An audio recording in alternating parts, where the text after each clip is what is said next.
વિકાસના નિર્દેશકો આપણે જોઈએ છીએ એમાં રાષ્ટ્રીય આવક, માથાદીઠ આવક, જીવનની ભૌતિક ગુણવત્તા એટલે કે PQLI ત્રણ બાબતો કમ્પ્લીટ આપણે કરી નાખીએ છીએ। હવે માનવ વિકાસ આંક જેને આપણે કહીએ છીએ HDI, PQLI ભણી ગયા છીએ, હવે HDI હ્યુમન ડેવલપમેન્ટ ઇન્ડેક્સ એટલે કે માનવ વિકાસ આંક। માનવ વિકાસ આંકના ઘટકો વિશે ગયા વિડીયોમાં આપણે ટૂંકમાં વાત કરી હતી। તો માનવ વિકાસ આંકના ઘટકો ત્રણ છે અને એ ત્રણ અપેક્ષિત આયુષ્ય, જ્ઞાન અને જીવન ધોરણ, એના વિશે મેં ટૂંકમાં કહ્યું પણ હતું।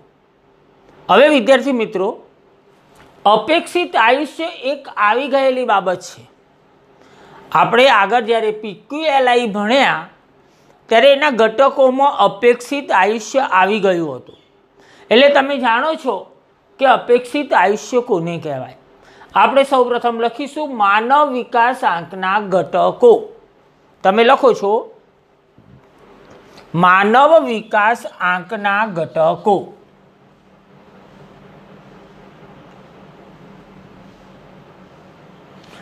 એમાં ત્રણ તમે લખી જ નાખો, અપેક્ષિત આયુષ્ય, જ્ઞાન એટલે શિક્ષણ અને જીવન ધોરણ। ગયા વિડીયોમાં લખ્યું હતું પણ ફરીથી આપણે એ આખો મોટો પ્રશ્ન તમને પૂછી નાખીએ કે માનવ વિકાસ આંકના ઘટકો સમજાવો। તો પ્રથમ ત્રણ તમારે લખી દેવાના, પછી એક એક લઈને સમજાવવાનું છે। તો પ્રથમ ત્રણ તમે લખી નાખો છો, અપેક્ષિત આયુષ્ય, જ્ઞાન કૌંસમાં શિક્ષણ લખો અને જીવન ધોરણ।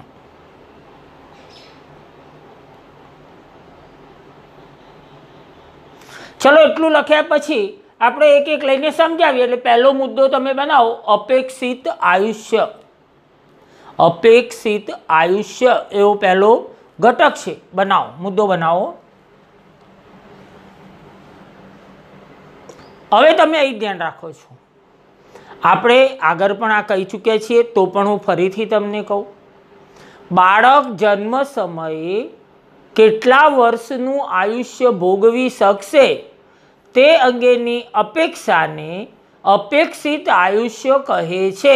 એવું તો આપણે ગયા વખત શીખી ગયા છે અને તમને આવડી પણ ગયું છે કે બાળક જન્મ સમયે કેટલા વર્ષનું આયુષ્ય ભોગવી શકશે તેની અપેક્ષાને અપેક્ષિત આયુષ્ય કહે છે।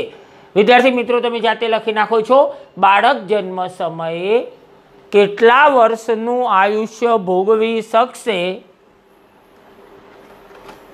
તેની અપેક્ષાને અપેક્ષિત આયુષ્ય કહે છે।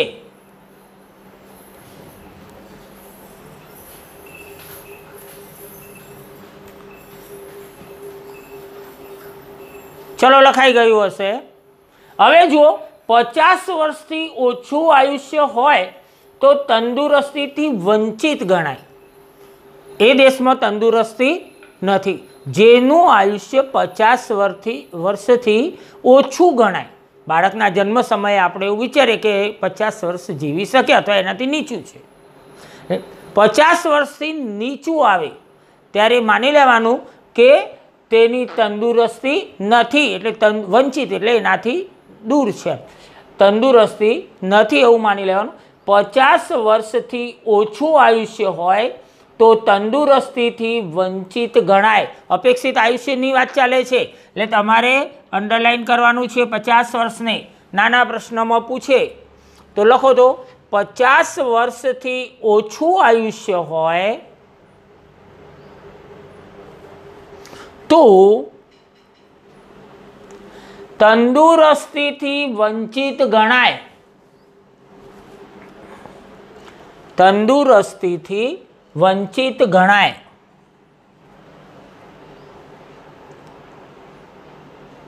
ચલો એનાથી થોડાક આગળ જઈએ કે 2014માં જે સર્વે કરવામાં આવ્યો, સાલ યાદ રાખવી પડશે, 2014માં ભારતમાં અપેક્ષિત આયુષ્ય 68 વર્ષ હતું। 68.0 એટલે 68 વર્ષ। ફરી હજુ એકવાર ધ્યાન આપો છો, 2014 ભારતમાં અપેક્ષિત આયુષ્ય 68 વર્ષ હતું। એટલે તમને પૂછે, કદાચ સાલ ન પણ પૂછે તો તમારે 68 વર્ષ લખવાનું થશે। લખો તો 2014 ભારતમાં અપેક્ષિત આયુષ્ય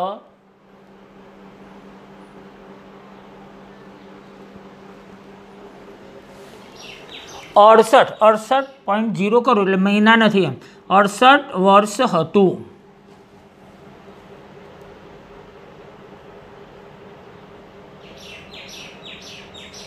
હવે આપણે બીજી બાબત એવી કહેવી છે કે જેમ આયુષ્યનો આંક ઊંચો એટલે આયુષ્ય વધારે છે એમ, તેમ સ્થિતિ સારી કહેવાય। જે તે દેશની સ્થિતિ કેવી કહેવાય? સારી। એટલે જેમ આયુષ્યનો આંક ઊંચો તેમ સ્થિતિ સારી માનવામાં આવે છે। જે તે દેશની વાત કરેલી છે। ફરી હજુ એકવાર, જેમ આયુષ્યનો આંક ઊંચો તેમ તે દેશની સ્થિતિ સારી માનવામાં આવે છે। હું બોલું એ રીતે લખો, તમે લખો તો જેમ આયુષ્યનો આંક ઊંચો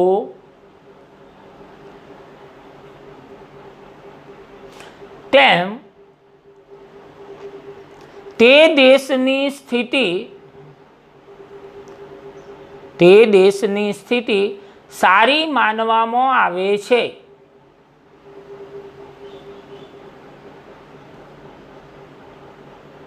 ચલો 4 મુદ્દા થઈ ગયા છે, બહુ થઈ ગયા। હવે જ્ઞાન વિશે મુદ્દો બનાવો। જ્ઞાન એટલે બીજો પોઈન્ટ છે તમારે, જેને આપણે શિક્ષણ પણ કહીએ છીએ। એટલે તમે લખજો જ કૌંસમાં શિક્ષણ।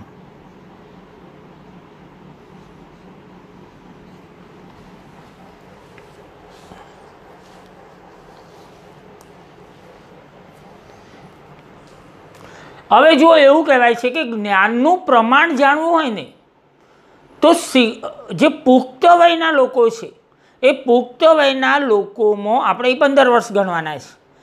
શિક્ષણનું પ્રમાણ કેટલું છે? જો જ્ઞાનનું પ્રમાણ જાણવા પુખ્ત શિક્ષિતોની ટકાવારી જાણવામાં આવે છે। પુખ્ત ઉંમરના વ્યક્તિઓમાં કેટલા શિક્ષિત છે એ ટકાવારી જાણવામાં આવે છે। એટલે જ્ઞાનનું પ્રમાણ, ફરીથી હજુ બરાબર સમજો, જ્ઞાન કેટલું છે તે જાણવું હોય તો દેશના જે પુખ્ત વયના લોકો છે એમાંથી કેટલા શિક્ષિત છે અને એ શિક્ષિતોનો આંકડો, જે ટકાવારી આંકડો કાઢવામાં આવે એને આપણે જ્ઞાન કહીએ છીએ। એ લખો તો જ્ઞાનનું પ્રમાણ જાણવા પુખ્ત શિક્ષિતોની ટકાવારી જાણવામાં આવે છે। ટકાવારી જાણવામાં આવે છે। હવે જો આ ટકાવારી કે જાણવાની હોય ને ત્યારે 15 વર્ષ કે તેથી વધુ ઉંમરની વ્યક્તિઓના અક્ષર જ્ઞાનની 15 વર્ષથી વધુ ઉંમરની વ્યક્તિઓ હોય તેનામાં કેટલામાં અક્ષર જ્ઞાન છે, સાક્ષરતા કેટલામાં છે એ ધ્યાનમાં લેવાય છે। એટલે આપણે એ પણ નોંધ કરો, તમને નાના પ્રશ્નમાં પૂછે કે 15 વર્ષ કે તેથી વધુ ઉંમરની, લખો તો 15 વર્ષ કે તેથી વધુ ઉંમરની વ્યક્તિના અક્ષર જ્ઞાનને ધ્યાનમાં લેવાય છે। ધ્યાનમાં લેવાય છે। હવે જુઓ, જ્યારે જ્ઞાન માપવાનું હોય, પહેલાં આપણે એવું કહ્યું કે પુખ્ત શિક્ષિતોની ટકાવારી, પછી પુખ્તને આપણે કહ્યું કે 15 વર્ષ, ચોક્કસ આંકડો આપ્યો કે 15 વર્ષ કે તેથી વધુ ઉંમરની વ્યક્તિઓને ધ્યાનમાં લઈએ છીએ। હવે એવું કહેવું છે કે અહીં 2 બાબતોનો સમાવેશ થાય છે। જ્ઞાન જ્યારે આપણે ધ્યાનમાં લેવાનું હોય ત્યારે 2 બાબતોનો સમાવેશ થશે। પહેલાં મિત્રો બરાબર સમજી લો, પછી તમે લખશો। પહેલાં એવું કહે છે કે સ્કૂલિંગના સરેરાશ વર્ષ, સ્કૂલની અંદર સરેરાશ વર્ષ કાઢવાના છે જે લોકો ભણવા ગયા। ધારો કે 100 વ્યક્તિ છે, 100 વ્યક્તિ, અને એમાંથી કેટલાક આટલા વર્ષ ગયા, પાછા આટલા ગયા, તો શું કરવું પડે? બધાનો જે ગયા હોય એનો સરવાળો મારી દેવાનો અને એ સંખ્યા એટલે કે જેઓ ભણવા જતા હતા એમનો, તો એમની સંખ્યા વડે એની ભાગો એટલે સરેરાશ અંક આવી જશે. ફરી એકવાર હજુ તમે સમજો. સ્કૂલિંગના બંને વસ્તુ જુઓ, સ્કૂલિંગના સરેરાશ વર્ષ અને સ્કૂલિંગના અપેક્ષિત વર્ષ. અહીં લખ્યું છે મેં, ભારતમાં અભ્યાસના અપેક્ષિત વર્ષ 11 વર્ષ ને 7 મહિના એટલે 11.7 છે. કેટલા છે તમને પૂછાય? ભારતમાં અભ્યાસના અપેક્ષિત વર્ષ કેટલા છે? તો 11.7. પણ આપણે આ જોવું છે કે આ જોઈ લીધું કે 11.7 કે સ્કૂલિંગના અપેક્ષિત વર્ષ 11.7 છે, પણ એનો અર્થ એ થયો કે દરેક આટલું જવું જોઈએ સ્કૂલમાં, આટલા વર્ષ સુધી જવું જોઈએ. પણ બધા એટલા વર્ષ જતા નથી. જે ગરીબ એરિયાઓ છે, પછાત એરિયાઓ છે, ત્યાં મોડ 4 ધોરણ કે 5 ધોરણ સુધીની શાળાઓ હોય, પછી બાજુના ગામમાં ભણવા જવું પડે. અને ત્યાંના ગરીબ જે લોકો છે એ પોતાના બાળકોને અસ્કામત એટલે કે મિલકત સમજે છે. એટલે એ લોકો એવું જ માને કે ધારો કે તે પશુપાલકો હોય, બકરીઓ રાખતા હોય, ઉદાહરણ છે, તો પછી એ એવું માને કે 5મા ધોરણમાં છોકરો કે છોકરી આવી એટલે હવે થોડા મોટા થયા છે, એમને ભણવા મૂકવાથી કોઈ ફાયદો નથી, એટલે એમને બકરીઓ ચારવા માટે મોકલી દેશે અને એ રીતે એની મિલકત ગણતા થશે. ઘણા એવા પણ ગરીબો છે કે પોતાના બાળકને કામે એટલે બાળ મજૂર બનાવી દેતા હોય છે અને કામ માટે મોકલતા હોય છે, કમાવીને લાવે એ માટે. તો આ લોકો છે એ આટલું ભણી શકતા નથી, આટલા વર્ષ સુધી ભણતા નથી. એટલે કુલ સંખ્યા કાઢ્યા પછી એમાંથી સરેરાશ કાઢવામાં આવે છે. હવે તમે સમજી ગયા છો, સ્કૂલના સરેરાશ વર્ષ અને સ્કૂલના અપેક્ષિત વર્ષ. 11.7 આપણી અપેક્ષા છે કે આટલું જવું જોઈએ એક માણસ, પણ એટલું બધા જઈ શકતા નથી, એટલે એનું સરેરાશ પછી કાઢવાનું આવે. હવે તમે વાતને સમજી ગયા છો. ફરી આટલાથી જઈએ. 2 બાબતોનો સમાવેશ થાય છે જ્ઞાનમાં. 2 બાબતોનો આપણે સમાવેશ કરીએ છીએ, સ્કૂલિંગના સરેરાશ વર્ષ અને સ્કૂલિંગના અપેક્ષિત વર્ષ. સરેરાશ વર્ષ આપણે મેળવવા પડે, કાઢવા પડે. ભારતના તમને અપેક્ષિત વર્ષ પૂછે તો 11.7 છે. ચલો લખો તો. અહીં 2 બાબતોનો સમાવેશ થાય છે. અહીં 2 બાબતોનો સમાવેશ થાય છે.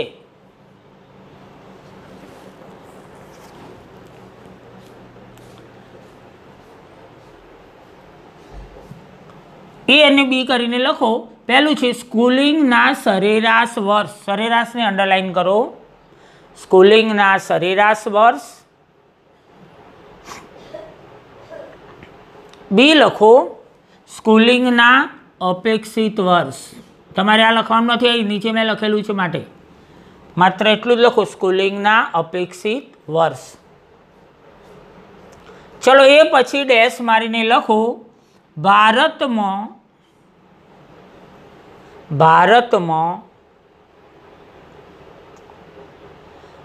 અભ્યાસના અપેક્ષિત વર્ષ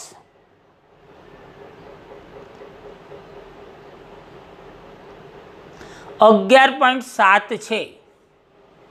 11.7 છે. હજુ પણ એકવાર યાદ કરાવું તમને. આયુષ્ય બાબતે પૂછે તો 68 વર્ષ અને અપેક્ષિત વર્ષ પૂછે તો શિક્ષણના અપેક્ષિત વર્ષ પૂછે તો 11.7 છે. હવે આપણે ત્રીજા ઘટક પર આવીએ છીએ, સારું જીવન ધોરણ.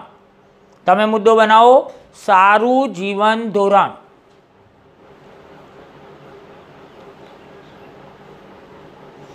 હવે જુઓ, અહીં ધ્યાન આપો છો એટલે તમને ખબર પડી જશે. બધાએ સારું જીવન ધોરણ જીવવું હોય છે. કોણ એવું હોય કે મારે નથી જીવવું, સારું નથી જીવવું એવું કહેવાવાળું કોઈ હોય? બધાને ભૌતિક સુવિધાઓ જોઈએ છે, પણ એ બધી ભૌતિક સુવિધાઓ મેળવવા માટે મહત્વની બાબત આવક છે. દેશની આર્થિક અસમાનતા જુઓ તમે, એક બાજુ બળદગાડા ચાલે છે અને ખેડૂતો બળદગાડું ખરીદવાની આવક પણ પ્રાપ્ત કરી શકતા નથી, જ્યારે એક બાજુ ઓડી ગાડી લઈને ફરવાવાળા માણસો આપણને મળી રહે છે. તો આ આર્થિક અસમાનતા છે. અને કેમ છે? પેલા બળદગાડું ચલાવવાવાળાને ઓડી ગાડી નથી ગમતી? ગમે છે, પરંતુ તેઓ એટલી આવક પ્રાપ્ત કરી શકતા નથી અને પરિણામે આ આર્થિક વિષમતા ઊભી થઈ છે. એટલે આપણે સૌથી પહેલાં એવું કહીએ કે સારું જીવન ધોરણ જો જીવવું હોય તો કઈ બાબત અગત્યની છે? આવક. સારા જીવન ધોરણનો આધાર આવક ઉપર છે. લખો મોસ્ટ આઈએમપી. સારા જીવન ધોરણનો આધાર આવક ઉપર હોય છે.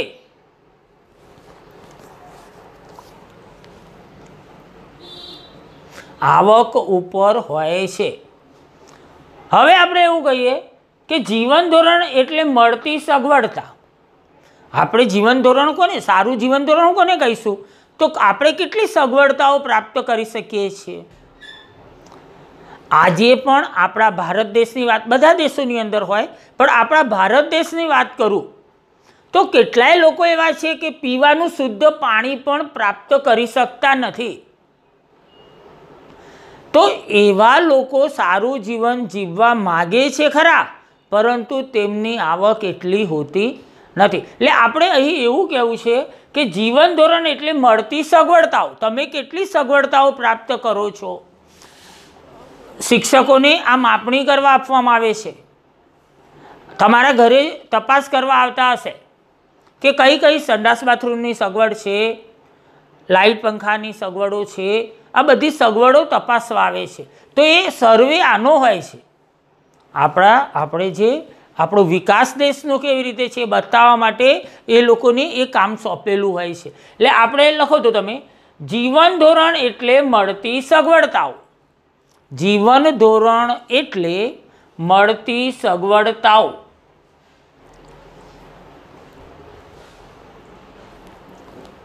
હવે જુઓ, આ સગવડતાઓ કઈ, તો તમે અહીં બોર્ડ ઉપર ધ્યાન આપો તો કેટલીક સગવડતાઓ મેં અહીં લખી છે. પીવાનું શુદ્ધ પાણી, આરોગ્યની સેવાઓ. આપણે આરોગ્યની સેવાઓ આગળ તમને કહી દીધેલું છે મેં. અપેક્ષિત આયુષ્ય આવ્યું એ વખતે મેં તમને કહ્યું હતું, અને બાળ મૃત્યુ દર વખતે પણ કહ્યું હતું, અને તમને યાદ પણ રહી ગયું છે કે જો અપેક્ષિત આયુષ્ય ઊંચું તો આરોગ્યની સગવડો વધારે ઊંચી સારી, અને બાળ મૃત્યુ દર નીચું હોય તો આરોગ્યની સગવડો સારી. એટલે હવે આપણે એ જોઈએ, આરોગ્યની સેવાઓ, સેનિટેશનની સેવા, બાળ મૃત્યુ દર, ઓછા વજનવાળા બાળકોની ટકાવારી, માથાદીઠ દૈનિક કેલેરી, 5 વર્ષથી નીચેના બાળકોનો મૃત્યુદર, પ્રોટીન અને ચરબીની પ્રાપ્તિ વગેરે જોવાય છે. આની અંદર આ બધું જોવામાં આવે છે. આ સિવાયનું પણ હોઈ શકે.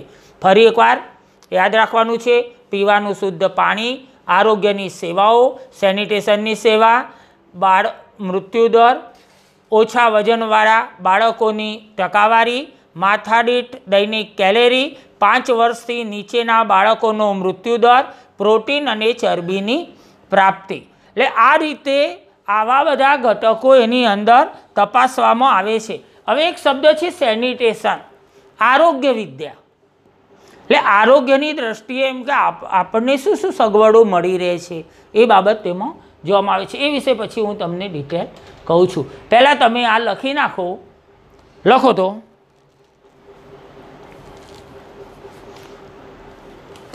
લખો છો તમે,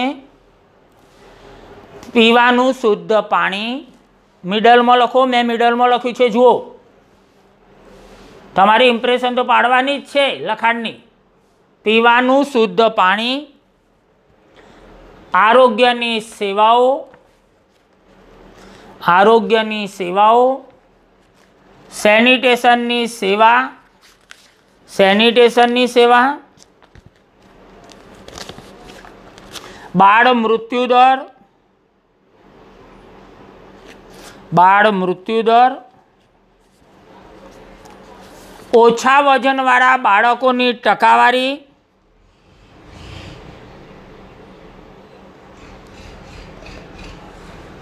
માથાદીઠ દૈનિક કેલેરી, માથાદીઠ દૈનિક કેલેરી, 5 વર્ષથી એ પછી 5 વર્ષથી નીચેના બાળકોનો મૃત્યુદર,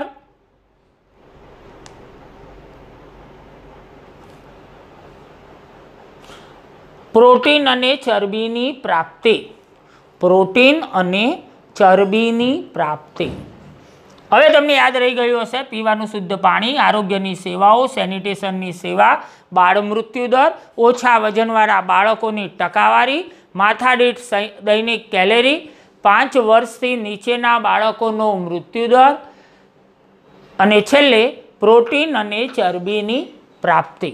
હવે આપણે સેનિટેશનની સેવા વિશે શોર્ટમાં જોવું છે. ક્યારેક તમને પ્રશ્ન પૂછી નાખે કે સેનિટેશનની સુવિધા શેમાં સુધારો સૂચવે છે, તો પહેલું તમારે લખવાનું છે ગંદકીનો યોગ્ય નિકાલ.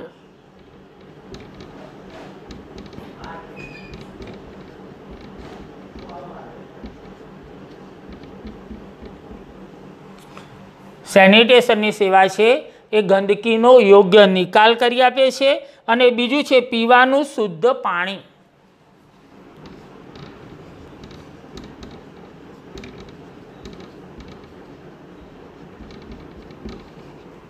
બે બાબતો ખૂબ અગત્યની છે. એટલે તમને એવો પ્રશ્ન પૂછાય કે સેનિટેશનની સુવિધા શેમાં સુધારો સૂચવે છે, તમે સેનિટેશન લખ્યું છે એના સામે મેં 2 વસ્તુઓ લખી છે, જુઓ તો. એટલે તમે એવું લખશો કે સેનિટેશનની સુવિધાને કારણે ગંદકીનો યોગ્ય નિકાલ થાય છે અને પીવાનું શુદ્ધ પાણી મળી રહે છે. પરિણામે ફરીથી 2 વસ્તુ કઈ 2? ગંદકીનો યોગ્ય નિકાલ થાય છે અને પીવાનું શુદ્ધ પાણી મળી રહે છે. પરિણામે શું મળશે? તો આરોગ્યની પરિસ્થિતિમાં સુધારો થતો. આ બંને વસ્તુની સગવડ મળે ત્યારે આરોગ્ય સુધરે છે. એટલે આરોગ્ય જ્યારે સુધરે છે ત્યારે લોકોની સુખાકારી વધે છે. ફરી એકવાર જુઓ, સેનિટેશનની જે સેવા છે એમાં ગંદકીનો યોગ્ય નિકાલ થાય છે ને પીવાનું શુદ્ધ પાણી મળી રહે છે. પરિણામે શું થશે? તો આરોગ્ય સુધરશે, લોકોનું આરોગ્ય સુધરશે. અને જ્યારે લોકોનું આરોગ્ય સુધરે છે ત્યારે લોકોને શું પ્રાપ્ત થશે? સુખાકારી, લોકોનું કલ્યાણ થશે. અહીં તમારે લખવાનું આરોગ્ય સુધરે છે, લોકોની સુખાકારી પ્રાપ્ત થાય છે. હજુ હું તમને એકવાર એકદમ શોર્ટમાં કહી દઉં, તમે જો લખાવતો નથી તમને આવડી જ જશે કે સેનિટેશનની સેવામાં ગંદકીનો યોગ્ય નિકાલ થાય છે અને પીવાનું શુદ્ધ પાણી મળી રહે છે. પરિણામે લોકોનું આરોગ્ય સુધરે છે અને લોકો સુખાકારી પ્રાપ્ત કરે છે. અને એના પરિણામે સુખાકારી પ્રાપ્ત કરે એટલે શું થશે? જીવન ધોરણમાં સુધારો થશે. સુખાકારી પ્રાપ્ત કરે છે, પરિણામે લોકોના જીવન ધોરણમાં સુધારો થાય છે. આમ તમારે પછી લખવાનું પેરેગ્રાફ કરીને, સેનિટેશનની સુવિધાને કારણે જીવનની ભૌતિક ગુણવત્તામાં સુધારો થાય છે. ક્યાંથી ક્યાં સુધી આવ્યા જુઓ, કઈ સેવાઓ? તો આ 2 સેવાઓ. એ 2 સેવાઓથી શું થશે? તો આરોગ્ય સુધરશે. આરોગ્ય સુધરે એટલે આપોઆપ લોકોની સુખાકારી સુધરે, અને સુખાકારી સુધરે એટલે લોકોનું જીવન ધોરણ ઊંચું આવશે. એટલે આ રીતે તમને આ પ્રશ્ન પૂછાય તો હવે આવડવો જોઈએ. 2 માર્ક્સનો પણ પૂછે તો એટલું તમારે લખવું પડે. ચલો, એ લખ્યા પછી આ 3 ઘટકો અહીં પૂર્ણ થાય છે. હવે HDIના ઘટકો શીખ્યા, પણ હજુ HDIની મુખ્ય બાબતો બાકી છે. તો અહીં આપણે એવું કહેવું છે કે HDIનું મૂલ્ય 0 થી 1ની વચ્ચે હોય છે. આપણે PQLI શીખ્યા ત્યારે મેં સ્પષ્ટ કહ્યું હતું કે 100 સુધીનું હોય છે, 100. અહીં આપણે શું કહેવાનું છે? 0 થી 1 યાદ રાખવાનું છે. પહેલાંમાં કહ્યું હતું મેં કે લઘુત્તમ 0 અને મહત્તમ 100. ત્યારે અહીં આપણે શું કહેવાનું? લઘુત્તમ 0 અને મહત્તમ 1 કહેવાનું છે એટલે HDIનું મૂલ્ય 0 થી 1ની વચ્ચે હોય છે। ફરી હજુ HDIનું મૂલ્ય પૂછે તો કેટલું કહેવાનું? 0 થી 1। હજુ આગળનું તમને યાદ કરાવો, PQLIનું પૂછે જીવનની ભૌતિક ગુણવત્તા, તો જ્યારે જીવનની ભૌતિક ગુણવત્તા અથવા તો PQLI આવે ત્યારે 0 થી 100 હોય, અને HDI એટલે માનવ વિકાસાંક આવે ત્યારે 0 થી 1 હોય। એટલે અહીં આપણે મૂલ્ય કેટલું કાઢીશું? 0 થી 1નું। એટલે તમે લખો તો HDIનું મૂલ્ય 0 થી 1ની વચ્ચે હોય છે। હવે આ ખબર પડી એટલે આ બધી મહત્તમ કેટલું? તો 1, અને લઘુત્તમ પૂછી નાખે તો 0। તમે સાઈડમાં લખી નાખો, લઘુત્તમ પૂછે તો 0 અને મહત્તમ પૂછે તો 1। પણ કેટલું હોય છે એવું પૂછે તો 0 થી 1ની વચ્ચે હોય, આવું જ પૂછશે લગભગ। તો તમારે આવું જ લખવાનું હશે, HDIનું મૂલ્ય 0 થી 1ની વચ્ચે હોય છે। લખાઈ ગયું? તમે શોર્ટમાં આ પણ લખી નાખો એટલે તમને ક્યારેક પૂછાય તો ખ્યાલ આવી જાય। ચલો હવે અહીં ધ્યાન આપો છો, જે દેશનું HDI 1 થી દૂર, બરાબર સમજો, એટલે શૂન્યની નજીક જતો રહે। 1 થી કેવું કહ્યું છે? દૂર કીધું છે। 1 થી દૂર હોય તે ઓછો વિકસિત દેશ છે, એનો વિકાસ ઓછો થયેલો છે। તો કોનો વધારે થયો કહેવાય? તો 1 થી નજીક હોય તો 0 થી 1 છે એટલે 1 થી દૂર છે, એટલે એનો અર્થ એવો થયો કે 0ની નજીક છે, બરાબર સમજો। 1 થી દૂર છે તો ઓછો વિકાસ, અને 1ની નજીક છે તો વધુ વિકાસ। ખાલી જગ્યામાં તમને પૂછી નાખે અથવા તો 1 માર્ક્સના પ્રશ્નમાં પૂછી નાખે। લખો તો જે દેશનો HDI એટલે માનવ વિકાસ આંક, એ યાદ રાખવાનું છે બધું। જે દેશનો HDI 1 થી દૂર તે ઓછો વિકસિત દેશ છે।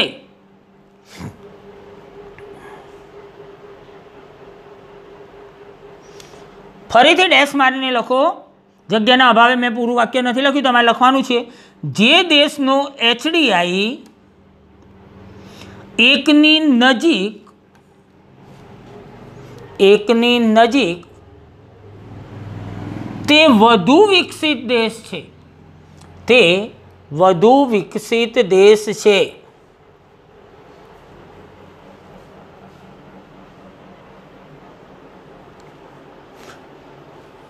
હવે એકાદ વિડીયો બાકી રહ્યો છે, એ પછી આપણે ટેસ્ટ લેવાના છે। બીજા પાઠનો ટેસ્ટ લેવો છે। બીજા પાઠનો ટેસ્ટ પતે કે તરત જ પહેલા ને બીજાનો ભેગો ટેસ્ટ લેવાનો ઈરાદો છે। મિત્રો તમને મેં મારો નંબર આપી દીધેલો છે, ફરી એકવાર નંબર આપું, 99 255 76 660। ચલો એ લખું છું, 99 255 76 660। ફરી એકવાર 99 255 76 660। તમારે ટેસ્ટ આપવાનો હોય તો મને કહેવું પડશે।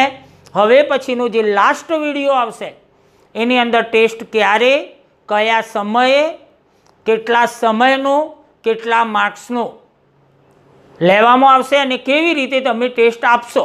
કારણ કે તમે લખી જે સમય હશે મારો, કલાક કે સવા કલાકનો, એ પતી જાય કે તરત જ તમારે મને સેન્ડ કરવાનો થશે।